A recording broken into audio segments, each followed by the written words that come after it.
Welcome back to the Dad's Nerdy Ambitions podcast, the show where we talk to people chasing the thing they love and figure out how to not let it destroy them in that go. We have a very, very special guest with us tonight. I have Clementine, the founder and the drummer for an amazing band called Zepparella, a Led Zeppelin, inspired band. You guys are a tribute band to them. You're not only just a tribute band, you are a spiritual counselor and an author. So, madam, welcome to the show. Thank you so much, Stephen. Thank you. Okay, so first question of the day. Yeah. How are you today? On a scale of Zen monk to drum solo, how are you feeling today? I would say I'm kind of right in the middle. I spent the day Christmas shopping because Oh, it's the fun. week of before the holiday, and that is always a little stressful, just trying to find things. So, and battling the crowd. So I'm in San Francisco, so I Yeah, was down on Valencia Street, going to all the little tiny stores, trying to find unique things, and I yeah. was mildly successful. So, yeah, I'm Okay. I'm kind of in the middle. Yeah, Yeah, I not my mean, we favorite are in thing to that. do, but not the worst. Yeah.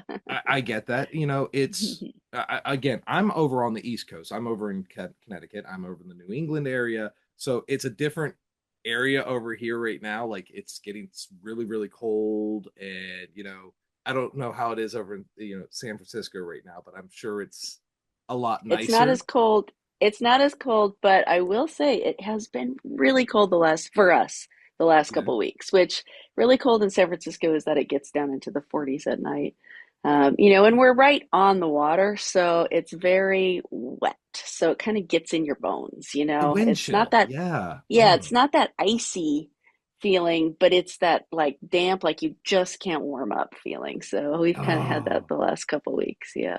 Oh, no, I'm good. I'm good with that. I'd rather have just like the dead bone ice, like cold and nothing else. But like, my family lives up in like Indiana and like right by Lake Michigan, so like that's where it gets like -30 with wind Yeah. chill.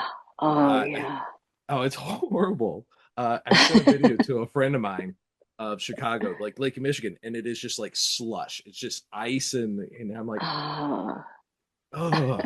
So so enjoy the warmer weather for the rest I of us. am, yeah. Ooh, That's excuse me. right. Uh, so this is your first time on the show, and thank you so much for being on the show. One of the things we like to do here is we kind of try to get your origin story here. Think of it like a comic book, like or a Marvel movie. We want to know how you became you a little bit here. Uh, you know, and you are definitely a very adamant and hardcore musician, very much into the rock genre. uh what was your earliest memory of rhythm or music that was actually grabbing for you? What hmm reached out to you the most? Yeah, I have a really clear memory of being probably like 3 years old or so, and my dad playing a Creedence Clearwater Revival album.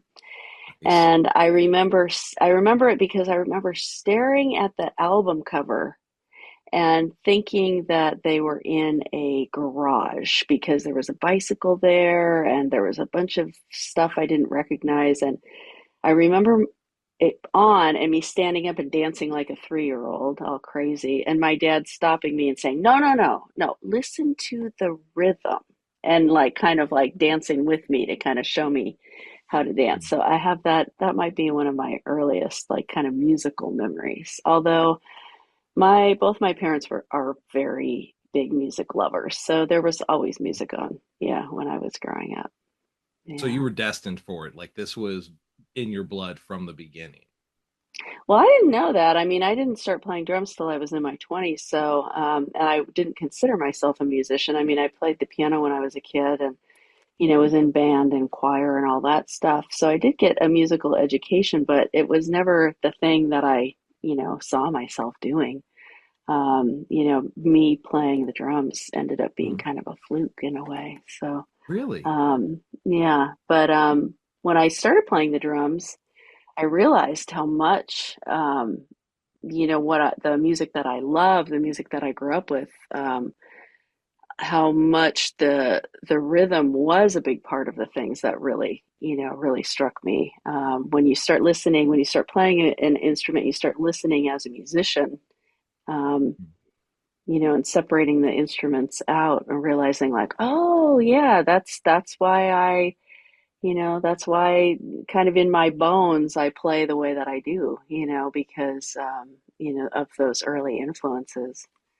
I also remember, when I would grow on the weekends, my dad at 8 a.m., it was like music came on loudly in the house and it was just kind of on all day. Like his favorite band was the Stones and I love that. the Beatles and all of the that old classic rock stuff and Southern rock too and like John Lee Hooker and stuff like that. He really loved the blues. So and I would lay in my room and I would only hear the bass guitar and I would sit there and try to figure out what song it was by just listening to the bass coming through the walls. And I think that did something to my ability to kind of hear music and to understand a little bit how to separate out, when you're listening, to Hmm. both listen as, one piece of, piece of art, piece of music, but then also listen as a musician where you're hearing the interplay between the instruments. So yes, those little things I think helped me once I started kind of got captivated by the drums and started playing drums. Yeah. I love that. I love that. So, you talked about how you started really playing the drums in your 20s. When did it stop being a hobby and it start feeling like you needed to progress that into something more, into almost transitioning into Zepparella? Well, I think that to be honest, I think that I started playing drums when I had my boyfriend of the time was a recording engineer and a musician. And so we had like kind of some drums in the house. We had a lot of kind of gear in the house, and I was around musicians all the time. And for a little while, he convinced me to like start singing because I like to write lyrics because I considered myself a writer. So I was starting to write lyrics, and he convinced me to sing, and we kind of did that a little bit where I was singing and he was kind of backing me up. Um, and then one day we were in a rehearsal studio, and a drummer was supposed to come, and he didn't come. And I sat down at the drums and just kind of started um, to play. And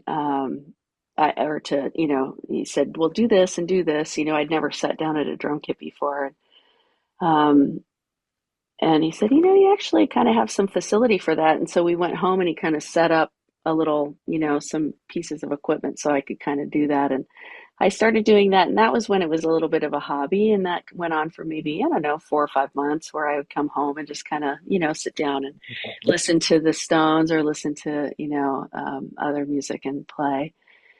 And then I told somebody that I was kind of doing that, and someone connected me with a drum teacher, and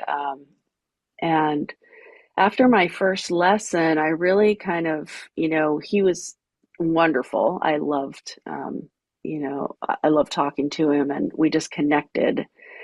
And after a couple lessons, I really started thinking, I had been looking for, I was kind of floating around in my life and I was writing, but I wasn't really writing. I felt like I didn't have anything to say, like I hadn't lived, I wanted to travel. And I really pretty early on thought, if I were a musician, then I could travel for a living and I could be in an art form that was collaborative. I could work with other people rather than being in a room with a paper and pencil, in my brain. Like I could work with other people, and that Yeah. just seemed really good. And so I think pretty quickly I was like, I'm just gonna do this and go for it. And because I didn't at the time, I didn't have anything else to do. I was like, this is as good as anything else, you know? And I really, really liked it. And so I think within a year and a half, I think within a year, I started playing with my boyfriend. We like started a little thing where we recorded some of his songs that he had written. Mhm.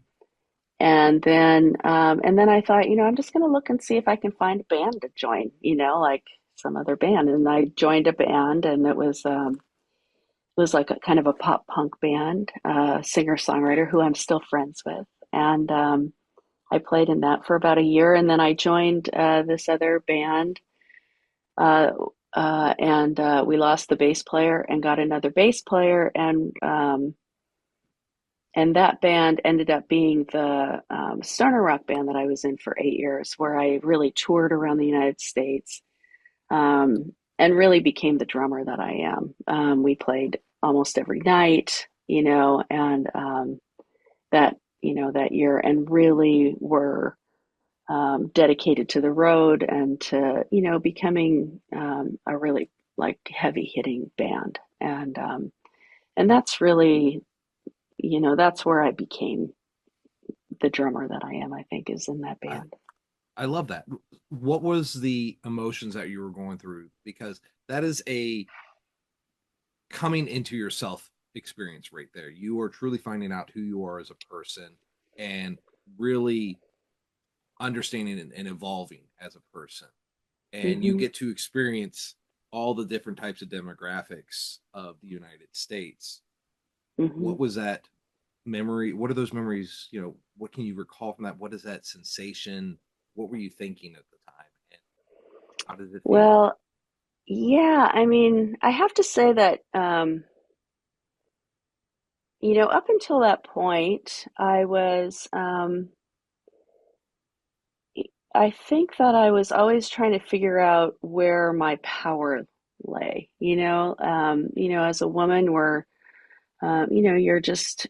I think actually, as a woman, as a man anymore, it's really, it's hard for us to come into our own strength, our own power, to really believe in ourselves. For a lot of people, and I think I had a very negative internal voice. Anything went wrong in my life, I was like very self-attacking within myself, um, and insecure about a lot of things, um, and playing the drums are a power instrument, right? You're the driver, and I was playing, stoner rock, heavy rock, and I needed to be powerful. And being on the road uh, showed me my power in so many ways. I mean, it was just three women living in a van, at a different venue every night, doing all of the loading, all of the grunt work, all of the stuff for a year. And that's power. And feeling that um, it's funny because when I think about it, I kind of remember not really looking in the mirror much that year. You know what I mean? And after a lifetime of like, being raised to be, you have to be pretty, you have to be kind, you have to be nice, you have to be all of these things. And suddenly it was like, I didn't even really care if my hair was brushed. You know what I mean? It was just like I was sleeping in a van. I was rolling out of the van, wiping drool off my face, walking in, sitting down at a drum kit and like trying to like be as exertive as possible. So there was a lot that opened up, I think, in knowing myself, knowing what I was capable of, and really being able to find the joy in what I was doing. I mean, it was a very joyful time. So yeah. Mm-hmm. That's so awesome. I love that because it's one of those iconic stories. I love musicians because especially ones who travel because you get to experience a way of life that very few people really truly get to experience. And I think it brings out something, especially in the music. You get Mm-hmm. to see all your frustrations, all your happiness, your joy. Like you can tell in the musician, like how the music is being played, just like what you're going through in that moment. And it's very poetic and it's very surreal experience. Um, Yeah. any early failures you think you can think about now Mhm. and like you can laugh about anything that you did back then that you're like, man, what was I thinking? Well, I'm sure that there are many things that I did or said that was not. Honestly, I really look back at things that I said that were unkind or, kind of ignorant about situations. Those are the things that kind of keep me up at night. Doing things just because I didn't know, that doesn't really bother me. It's part of the learning curve, Mm. but Yeah, 100%. yeah, but if I look back and, every now and then I'll remember something that I said or did that wasn't, really in integrity or kind to somebody else. And those are the things that I really, if I have regrets, those are always the regrets. But as far as, I'm sure I was just a dingling so much of the time, when I was starting out. My first show I ever played playing drums, I got off the stage. It was a big deal. Like before I got on stage, I was like, what the hell am I doing? Like I was never going to be a musician, here I am, like about to play the show. And after the show, the first thing someone said to me was, I really like that thing you did with your tongue. And I realized that the whole show, I had been doing this thing I've been doing since I was a kid where I stick my tongue up in I kind of like stick my tongue out, like and kind of hold it in the corner of my mouth. And I was like, okay, note to self, be very careful about your facial expressions.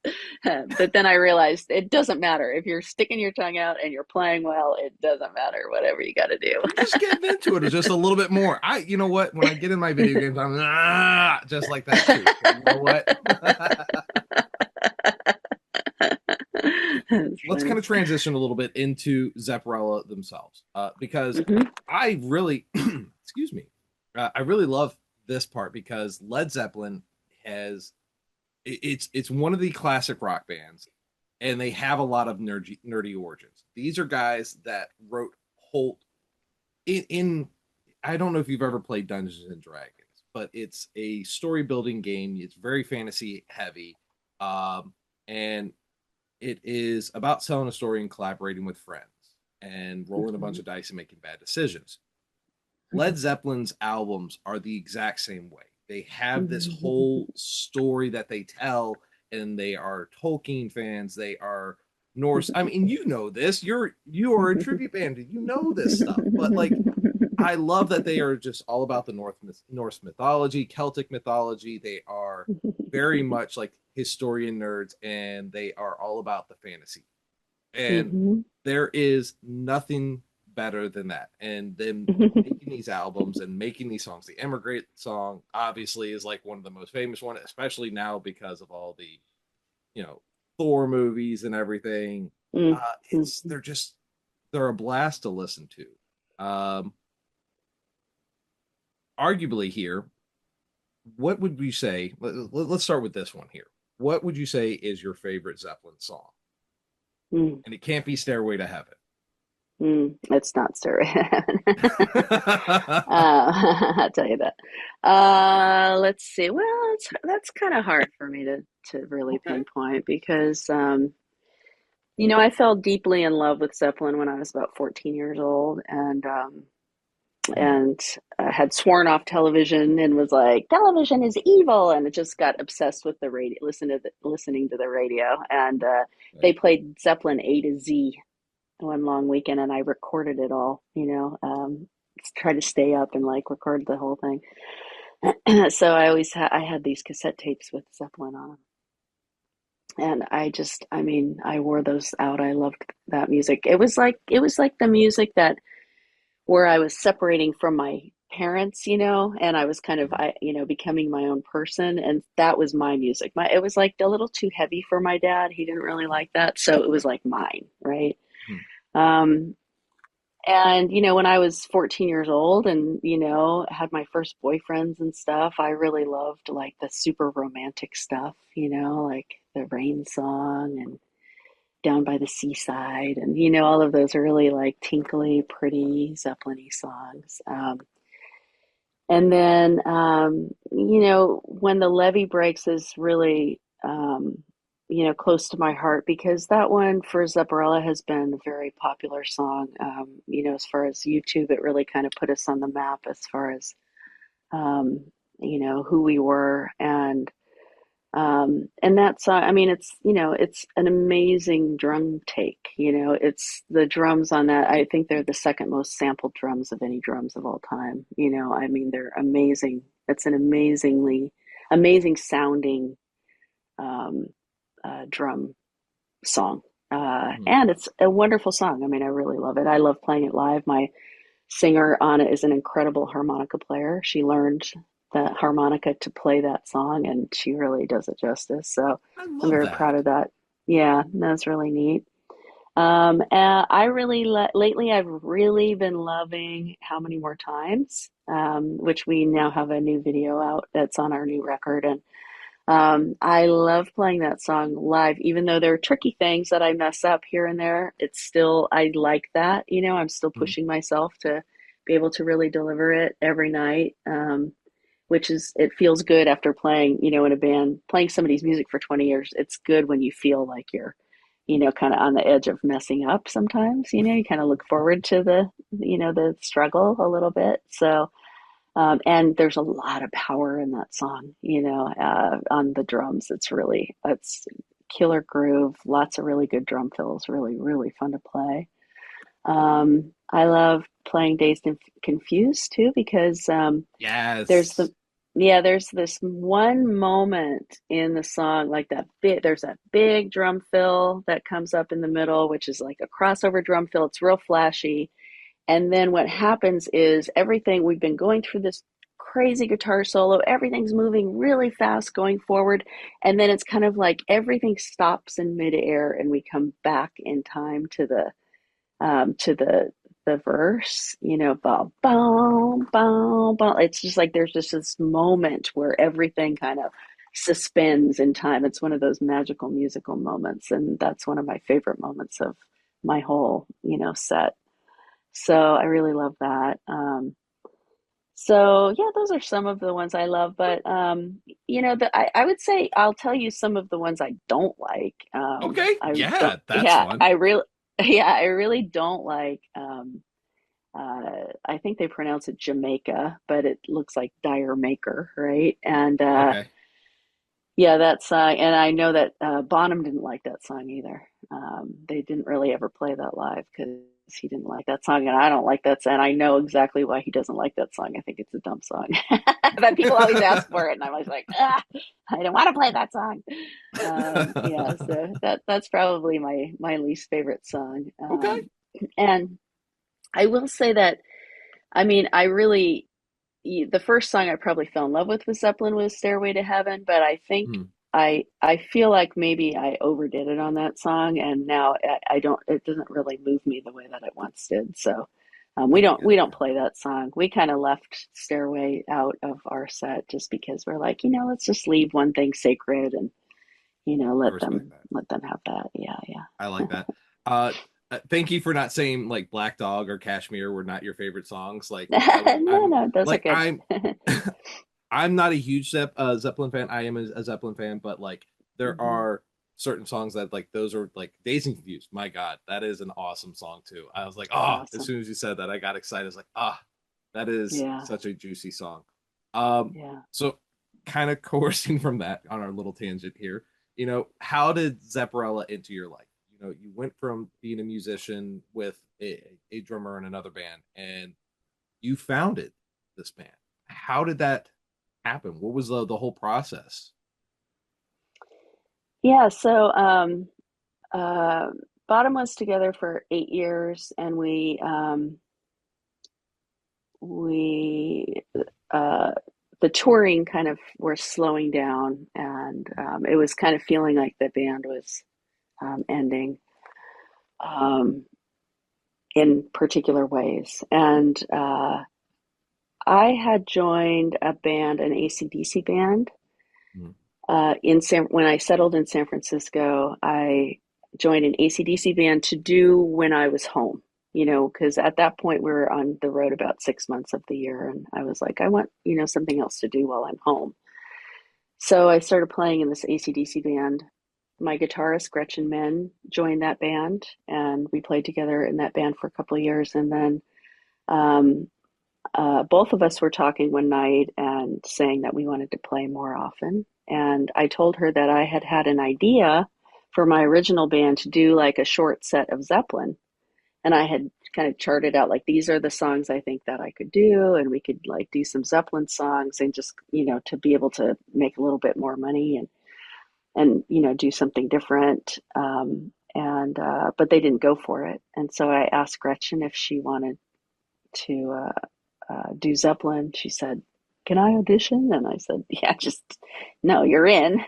And we started the band. Yeah, so that's the way it all kind of came about. It really was just to play more often while we were doing our other stuff, and it's still kind of that way. Where everybody in the band are have really active um, original projects, and Zepparella allows us to fund those projects. It's hard, it's difficult to be an original musician, to put out records and all of that stuff. So it's, along with loving to play Led Zeppelin and along with really becoming a band within a band, the way that Zepparella has, I just adore playing with these women, and we've really, have a great musical connection. It also enables us to kind of let people know about the other stuff that we do as well. So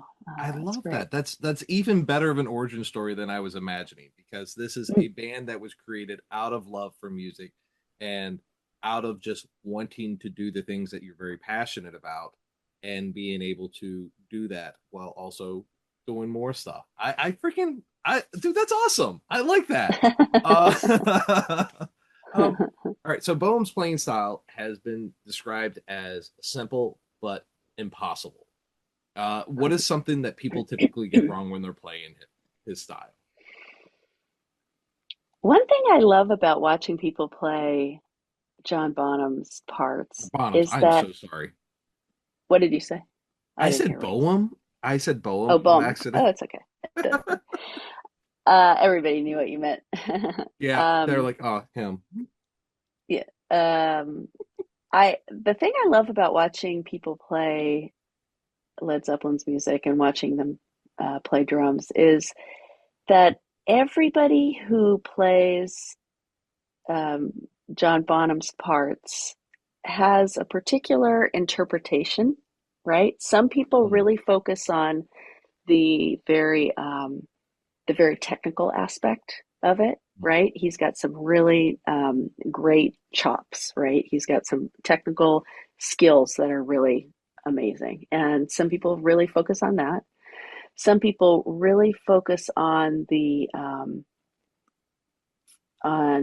power, right? Some people really focus on the sound and the power. Some people really focus on the feel, the trying to get the groove right, and all of those are correct, right? There's no and people can, I mean, and everybody who plays, it's very different from drummer to drummer how they play, and yet everyone is right because he was so multifaceted that if you're you can just concentrate on the very precise technical aspect of Bonham and play it, and it will sound wonderful. You can, play a little sloppier and really focus on playing like more behind the beat, and that's correct as well. It's like it really, I think everybody brings part of an aspect of the big picture of Bonham to what they do. So I think that multifaceted aspect of Bonham is what is really wonderful. And also, when we talk about why people connect so much to Zeppelin's music and especially to the drum parts, it has to do with the way it feels. And there's kind of a magic when you're playing a rhythm, right, and you're counting, say you're counting to four, right, and so between each of those beats, between the beat one and two, there's this big amount of time there where you can either, if you play the beat that's supposed to hit on the one, if you play it just a little bit ahead, it'll feel like the song is going, like, pushing forward. If you play the beat of on the one a little bit back, it'll feel like everything is kind of real settled, right? It's like there are these increments of time that make for how a drum part feels and how the whole song feels. And the way that Bonham understood that, those tiny increments of time, is what makes his drumming magical. And Mhm. that's what's really hard. People can learn how to do the fast foot thing that he did. They can learn how to, do the fast drum fills. They can learn how to do some of the off time stuff. They can learn all of the parts exactly, but it's that magic feel that is so elusive to me and to every drummer that I've ever seen play it. And some of us get it right some of the time, and I feel like that's all we get. So you would definitely say it's more feeling than math or aggressivity into it. He is described as having a very loose feel to his drum playing. How do you practice something like that? How do you get into the looseness of his style? Yeah, every drummer has, their way of being able to be precise and loose at the same time. I mean, that's music, right? To be able to Mhm. make it feel like it's effortless, like it's just flowing out of someone, and yet everything is where it's supposed to be. That's the great part of music. That's the great part of singing. It's like we want to have it perfectly in key, and we want to feel like it's just like pouring out of us without any effort at all. So yeah, that's the difficult thing. That's why you keep practicing over and over and over. So it becomes a part of um, your internal being. So the way I say it is that it's kind of like, if I'm allowed to let go of thinking about what I'm doing, not anticipating or thinking about what I just did wrong, if I'm able to quiet down my mind and not pay attention to all the thoughts that are telling me many things, Mhm. then I can allow the music to play through me. It's like my body is playing the music without my mind being involved. Uh, and that, yeah, I think for me, that's always my goal when I'm on stage. I like that. I love that. You're very zen, which is perfect transition into the next section I wanted to talk to you about is because you're a spiritual advisor. Do you see drumming as a meditation ritual or something else entirely? Oh yeah, yeah. I mean, there's so much spirituality in drumming, for humanity. I mean, it was the first, they can trace the drum back at least 40,000 years in humanity. It's been used by shaman, by the medicine person, by the person who is, during childbirth, they would beat the frame drum, right, to help people to relax, help the mother to relax. It's been part of religious ceremonies, in all of humanity, in humanity's shamanic past, right, the Mhm. earth-based wisdom past. Before organized religion, the drum was very much a part of that. They found that the repetitive sound of a frame drum will actually activate that part of our mind that is that meditation aspect of our mind. So the repetitive sound of a drum will put us in a meditative state if you listen to it long enough. So, and our heart is a drum. We are drums, right? So the drum is, drums are a powerful thing. I think that's why we know when we hear a drummer who's not cutting it, we all feel it, right? And we can all feel when it's a good drummer, right? Yeah. I love that. Kind of going in a little bit. to the stereotypes that kind of come with rock culture. Mhm. Definitely, rock culture definitely expresses the excess. You know, being somebody who's trying to keep that spirituality, how do you avoid those self-destructive side of the world of when it comes to rock culture? Well, I've had different iterations in my life, you know. Certainly when I was on the road for a year and, you know, living in a van, playing at a different show, playing stoner rock every night, my life looked a lot different. And you know, I feel that my you know, I've always had this spiritual life, right? This meditation life, I should say, this contemplative life. Hmm. I found, you know, meditation and drumming around the same time in my life. So, you know, I saw it as these two different parts of myself. So when I was on the road, it was like, you know, like all the excesses, right? And then coming home and like, you know, being more measured about my life. So, and for a long time, there was that duality that I was kind of going back and forth with, and it was very funny to me how I had these different parts of my personality. And then one day I kind of realized that it was all kind of one thing, and that the reason that I found contemplative practice and meditation was to help me understand all of my excesses, all of that negativity within myself, all of the insecurity, all of the um, you know, all of those parts of myself that I felt like were out of control in some kind of way. Hmm. Um, and I think that that's what brought me to, you know, this kind of contemplative stuff, was to try to figure myself out. Why is it that I can be so peaceful at home, and then as soon as I get in the van, it's like, you know, I'll eat any junk, you know, I'll stay up late, you know, drinking whiskey, you know, it's like, why do I have this duality, right? And you know, now over time, the excesses have, you know, have dissolved and gone away, and aren't a part of my life anymore. But it was, you know, that's been my path, is that kind of back and forth, and trying to figure out, um, you know, what does it look like to be a spiritual person in a rock and roll lifestyle, you know? Yeah. Yeah, it's devil's advocate question here. hmm Skeptics will typically say spirituality is just patter seeking and a placebo. How do you hmm respond to something like that?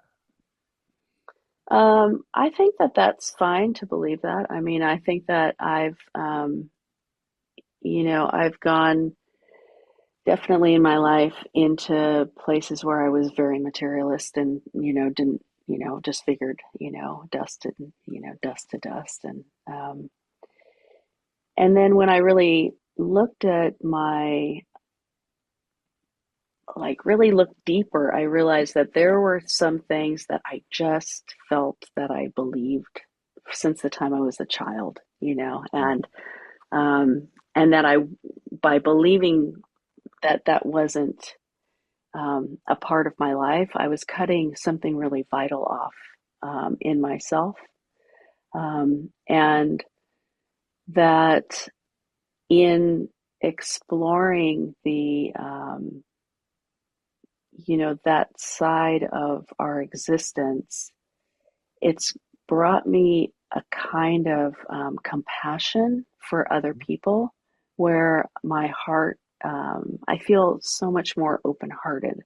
You know, once I started doing that kind of internal work and meditation work, and realized how much negativity I was holding, how much, you know, there was like to let go of within myself, I started feeling a lot of compassion for myself. Like, wow, Clem has been walking around for all of this for 30 years, telling herself that she's intrinsically bad, you know, that there really is something in her that isn't worthy of, you know, love, any kind of love or anything. And, you know, when I tried to figure out, where does that even come from?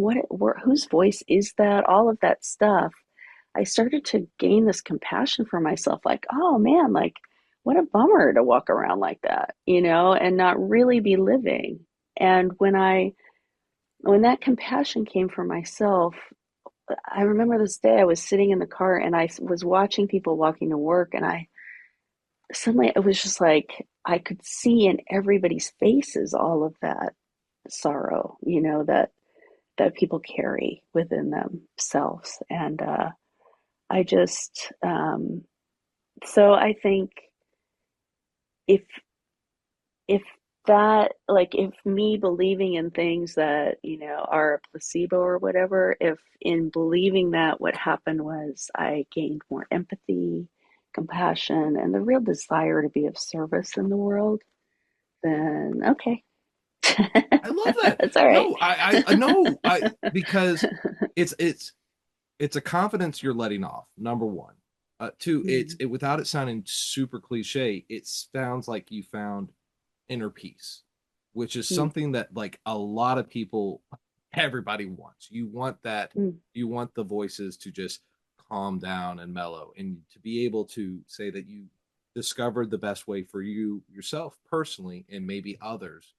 The kudos to you. Like that's awesome. mm, I love that. mm, And mm, being able to show that confidence and as well as empathize and sympathize with others is commendable. And I love that. And regardless of the way you came to it, you have it and you're obviously presenting it to the world. mm. You wrote a book on it. And I'm going to make the title, I want to say the title right, Bonham to Buddha, how rock and roll saved Mhm. your life. Let's kind of talk about that a little bit. You wrote a book. So you're not only a musician, you're not only a person who does inner peace and finds themselves and is able to meditate through your music. By the way, before I continue, if spirituality had a tempo, what do you think it would be? Oh, it's every tempo. It's Every all tempo? tempos all at I once. love that. I love that. All right, that's awesome. What made you finally say, I want to write a book, and everything that I'm thinking and everything I've done, this needs to be a book Well, I kind of started writing, I kind of, when I was trying to figure out, how can you be, how do these paths cross, right? How do these different aspects of me, of Clem, kind of come together? And it was really when I was trying to figure out, like, how can I be so quiet and still, when I'm home, and then rush off and, like, just let go of my, um, peacefulness, and kind of go out in the world, right? And I thought, that's, as I was writing, I started writing about it. And I started writing about, like, I would go out for 3 days, a weekend with Zepparella, and um, and I would just start writing about, like, all of the ways that I was kind of laughing at myself. Like, here I have been sitting, like, I mean, just like my heart opening and being so peaceful at home. And then I go out and I'm like getting pissed off at drivers who are, cutting me off. And now. I'm ticked off at the promoter. And, I'm grouchy to the fan who wants to come up. It's just like, why am I behaving in these, like, impulsive, irrational ways? Like, what is it? Like, how does this all connect, right? And so I started writing about that, and getting some insight about that, and getting insight that that thing I was talking about, sitting up behind the drum kit and allowing the music to move through me, that's really the same thing that I'm doing when I'm sitting on a meditation mat. I'm allowing my thoughts to be there without attaching to them, right? They kind of just flow like a river while I'm kind of in that center of myself that is not being moved by the thoughts, right? It's the same thing when I'm sitting behind the drum kit. I'm trying not to think, like, oh my God, what about this fill coming up? Or, oh, you just screwed that up. You're a terrible drummer. Like, all of those thoughts. I'm letting those just kind of pass through me while the music is playing. So I started to realize that thread is what is the thread between these two extremes in my life. So I started writing about that. And so the book is a memoir about how I came to drumming, and then how my contemplative life um, affected uh, the my drumming life and how the two kind of commingle. So let me ask you this. In all honesty, who is this book written for? Is this written for you now? Is this written for others? Or is this book written for you, say, 10 years I think, honestly, I think I wrote it with the intention to give people a example of the benefits of contemplative practice. When I was writing it, I was thinking everybody's always telling you mindfulness, mindfulness, mindfulness. Everybody should meditate. It's good for you. It'll bring you peace, all this stuff. I mean, it's just, everybody thinks they should meditate, right? And it's just like you're bombarded with this stuff all the time. And I don't, other than like, oh, it'll make you more peaceful or it'll help you with your anxiety or all these things, I kind of wanted to give people a picture of what it actually looks like to be in the world and to have that separation in your mind that happens after a long period of meditation where you really are less reactive. Your thought comes up and you don't immediately have to respond to the thought. You can be a lot more measured in your life, and how that starts to kind of shift and change your life. And then talking about what I think is the great goal of all of this stuff is empathy, compassion for the other. That is what it will solve our problems in the world. And nothing other than that will solve the terrible predicaments we've gotten into is compassion. I mean, that's the key. So that's it. So that was, I think I was writing for, for anybody who's like, a rock drummer meditating, like, what does that look like? So that's kind of what I write. Yeah. I like that. What was Yeah. one of the things you were most surprised about to discover while doing this writing? Um, I was surprised that I could be free about my internal struggles. There were some things that I had written in there that I thought I would never ever share with anybody. And by the time I wrote the book, I had kind of gotten so far past them that it no longer felt embarrassing. Or I mean, it is embarrassing. Of course, anytime you're talking about yourself, it's embarrassing, but that embarrassment, it was just kind of like, if it helps people, then I'll put it in there. You know, I love that's that. kind of how I felt. Yeah. Yeah, no, I totally get that. Doing this podcast, I have 5 years of episodes on there, and there's lots of information about my life, being a dad and having Hmm. kids, and some things I've done. Very humbling at times when I go back and listen. I was like, oh, hmm. Yeah. But I like that. So obviously you wear a lot of hats, madam. How do you keep your core identity intact? I think that everything that I do kind of comes from the same place. Okay. Everything I do comes from, really loving doing it, and feeling like that I want to, I don't know, give something you know, to life, to the world a little bit. Yeah. You appreciate what the world has given you, so you want to make sure you give it back, essentially. Um, Yeah. Let me ask you this. You're very ambitious with everything you've done. You are doing this band, you have many other projects, you are doing the spiritual side, you are doing the writer and being the guider in other people's lives. Uh, you know, very ambitious. Let me kind of put this, what does healthy ambition look like? Are you staying in that lane to where you think you're not overexerting yourself to where you're becoming over ambitious and over extending yourself?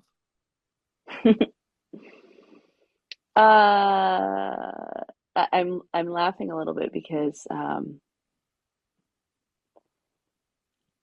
I I had this moment a few years ago where I felt like the the like a trap door had opened out underneath me, Mm. and that I was kind of just floating. And I didn't, I told people in my life, I think I have lost ambition because my whole life I started to realize how forward movement, right? Like towards some goal was always pushing me forward. I mean, it's just my nature. Like I want to go as fast as possible towards something, right? And one day I realized that energy was no longer there. I didn't have, I mean, I had goals it wasn't that driving need to do.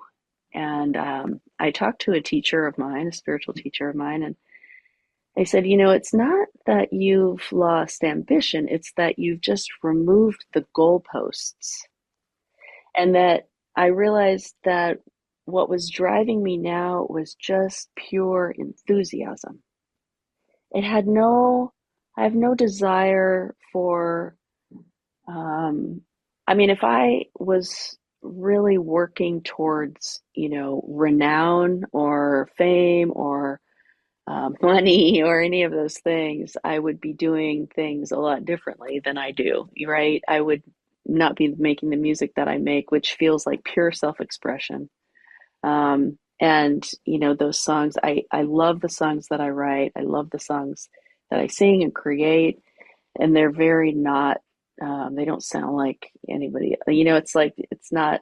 Um, I don't know how commercial it is, right? It's just because it's me, but I don't know any other way to do that. I just do it because I am really enthusiastic about doing it.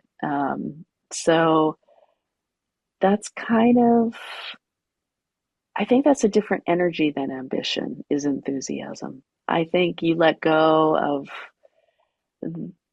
the desire for other people's approval. I really love having things out in the world to share because Mm. for some reason in my life, I've always needed a form of self expression. It's just a part of who I am. And whether it's writing or creating music or, talking to people like this, there's always been this desire for me to do that for some reason. But I don't know that I've ever really focused on necessarily the goal as much. It's more just this desire to do it. Yeah, Love that. I yeah, love that. yeah, What yeah. would some advice you would give somebody, who's trying to do the same things that you're trying to do?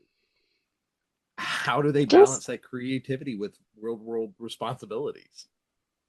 Yeah, well, I mean, there were a number of years where I had day jobs, working in offices or, early on it was restaurants and then I started working in offices. And, I remember when I first lived in San Francisco, I would work in an office when I was not on tour. And, and every night I would come home and then get in the car and drive 30 minutes to my studio and get in the studio and work. And, I was tired.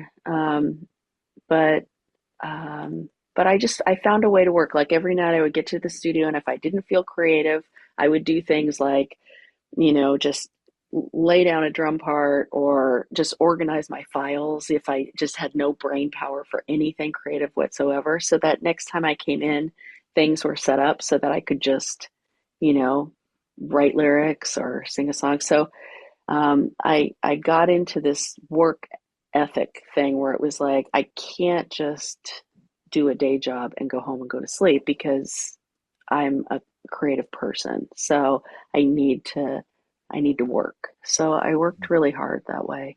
And there's a lot of time in the day where we could give things up that we don't need to do, to carve out a little piece. I think I mean, there are great writers who've woken up every morning before the family is up for an hour and written masterpieces, So I think telling ourselves that we don't have time is a cop out, and we should look at why are we telling ourselves that? There's always time. There's always shows you don't need to watch. There's always scrolling you don't need to do. I mean, there really is time in the day for everybody, I think, to carve out a little piece of something.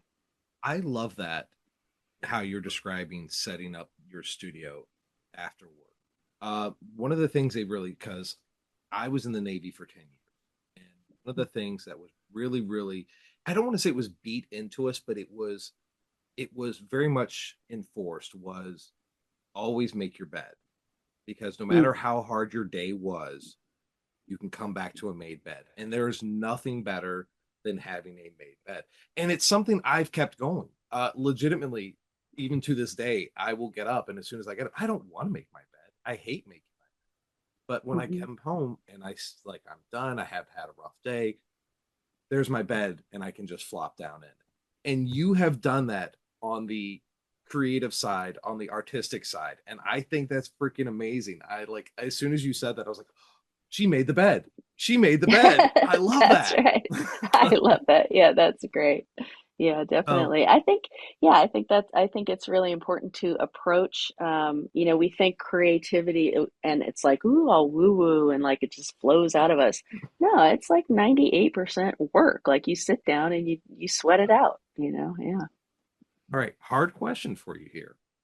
If the music stopped tomorrow, if Zepparella just ended, who would you still be? Well, that's kind of a different question of if Zepparella ended or if music Just ended, music. right? Okay, let's say All music. no Like longer. for All some music. reason, yeah, like it's just impossible for me to create music, right? Um, I think I would, I mean, I think I would probably have to be pretty, pretty messed up. So I don't know what I would be doing. Hopefully, probably clinging to life. All right. Yeah. I can't imagine. Yeah, I can't imagine that. I mean, I guess if I lost complete control of my body and wasn't able to play any instrument or do anything, I think I still would write. So, yeah. Well, let's hope that never comes down to it. But like, I love that. That's the enthusiasm. Like you, the music is just so like you don't bleed blood. You have musical notes that pop out. Like I love that like enthusiasm with it. All right, so let's do some lightning round questions here for you. Real, Oh, good. hopefully Okay. make them easy. Okay. Studio or live? Which do you prefer? Oh my God. Somebody asked me this the other day. I have no idea. I equally love them both. I really do. I love performing. I Mhm. love being in the studio. So Okay. I can't tell you. Yeah. What about listening? Do you prefer studio or live? You mean like listening to a recording rather than Yeah, listening like if live? it's pre-recorded or if it's recorded at a concert. Mm. Oh, pre-recorded. I think probably pre-recorded. I mean, Okay. live, live versions are never as good. Yeah. Now, whether or not I want to listen to a record or being listened in live, I that would be again hard for me to figure out. So I would normally agree with you 100%, except I just recently took my wife to go see Pentatonics and the live listening to them, it was just amazing. But they're also a cappella. So it is, a different kind of music. Well, yeah, no, You know, going to a live concert is different than listening to a yeah. live album, right? So, yeah, going to a live concert, I mean, there's really nothing like that connection, Oh, that both with energy is just yeah, all the energy, the crowd, the whole, like, it's like we become one being all together listening, it's wonderful. to the drum. Mm. Let me ask, all right, metronome or feel?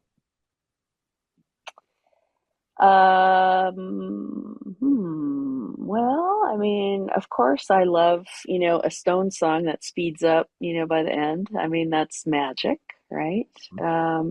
But I also very much admire people who are, adept enough to play well in time. I mean, that's a big part of music. And these days, when you're recording, you're generally recording to a metronome, just because of the way things are recorded now. It's important to keep it on the grid. So, um, I don't know. There's value in both. Yeah, Fair enough. Vinyl or digital? vinyl. How do you feel that vinyl's making a bigger comeback now? Like I'm seeing a lot more vinyl come back. How does that make you feel?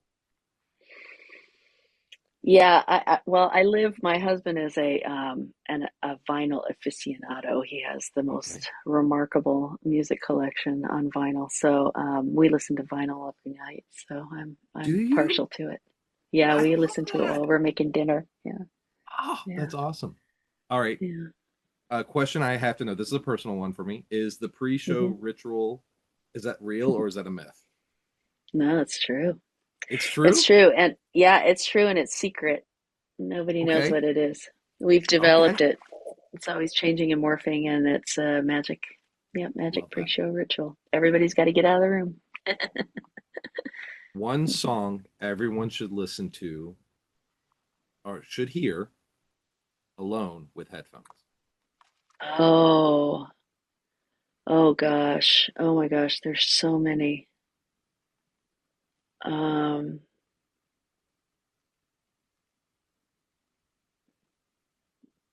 oh my gosh. I don't even know how to choose.